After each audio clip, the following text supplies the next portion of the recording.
jautājums. Kučinska valdības komandu vērtējat kā profesionāli komandu vai drīzāk kā komandu, kas izveidot, lai tikai beidzot būtu apstiprināta valdība? Nu, kas ir profesionāli? Nu, kas ir profesionāls? Profesionāls ir tas, kur dotajā nozarē ir speciāla izglītība.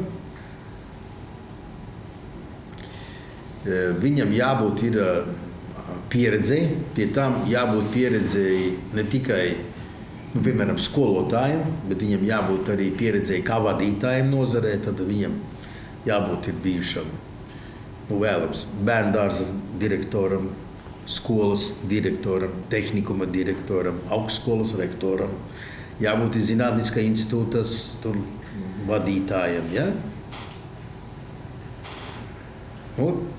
Tad tādai būtu jābūt, nu, plus vēl jābūt kādai parlamentārā darba pieredzē likumdošanā, nu, vēlams valsts pārvalde, nu, kur skata komplekss kāds jautājums tautsaimniecībā.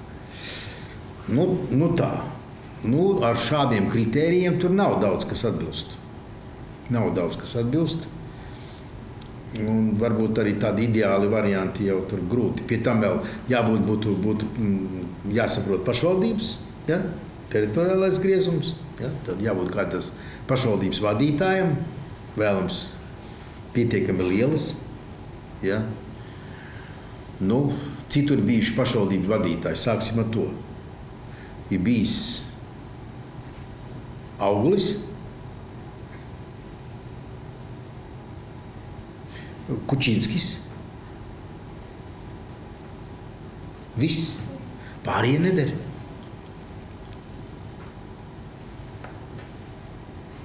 Viss. Stāsts beidzies. Nu, bet ja mēs tādu kritēriju ieviesīsim kā obligāti, ja? Nu, tad būs, nu, bet atkal normāli, nu, bet lai cilvēki izcīna savu tiesības būt ievēlētam, vadīt, saprast, atbildēt, ja? Nu tā, bet nu, es domāju, ka tomēr var jau uzskatīt, man liekas, piemēram, nu, Duklaus tomēr, es domāju, ka ir gana profesionāls agrokompleksā, ja?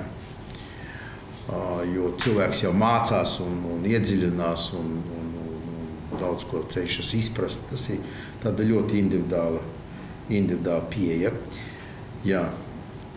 Grūtākais bija kas ministram, lai viņš redz tautsaimniecību kopumā un savu nozari, tai skaitā teritoriāli. Tad reģionālais līmenis, nacionālais līmenis, internacionālais līmenis. Un to visu salikt kopā, redzēt, tas ir tas grūtākais. Ja? Jo jūs pavērojat, teiksim, ir ministri, kas ļoti akcentē kaut kāds atsevišķs notikums. Tur cīnās, ņemās un tad iegūst uz to kaut kādu parasti tādu kā labu reitingu. Ja? Kaut gan, ja paskatāmies kaut kādā plašākā, tas ir viens sīks jautājums. Ja? Tur 1, 2 sīki jautājumi, bet visa runa ir ap to. Ja? Nu, tas ir tā kā tai anekdotē, kad tas students, ja? Viņš ir izmācījies eksāmenā ļoti labi par krokodīlu, bet izvelk biļeti par taureni. Nu, saprot, par tauriņu viņš atkal pilnīgi neko nezina. Tad viņš sāk stāstīt, jā, tauriņi ir dažādi, viņi ir raibi un tādi, kas lido ziemu, nu, kas ziņo tur pa nakti un pa dienu un tā tālāk, bet viņi lido, teiksim, virs upes un viņiem vajag kaut kur atpūsties, viņiem nav tie spārni tik lieli, tad jūs sēžas uz krokodīlu muguras. Un tālāk viņi stāsta par krokodīlu. Un tas pasniedzējs saka, malacis students, iedomājies, ne tikai par taureni zina, bet pat par krokodīlu. Otrs izvelk par krokodīlu. Stāsta viss ļoti labi. Pasniedzējs saka, par taureni? Viņš saka, nezinu, otrs 2. Nezini. Ja? Nu, tā arī vienā otrā gadījumā, ja? Kad novērš uzmanību uz nebūtisko, ja? lai nerisinātu būtisko. Ja? Tam es iesaku pasekot līdzi. Ja? Bet, protams, tādas sistēmiskas izmaiņas, sistēmiska darba viņu grūtāk redzēt. Bet tas ir atkal ilgtermiņa ieguldījums. Tā kā tas tāds nav viegli, bet izdarāma lieta. Ja?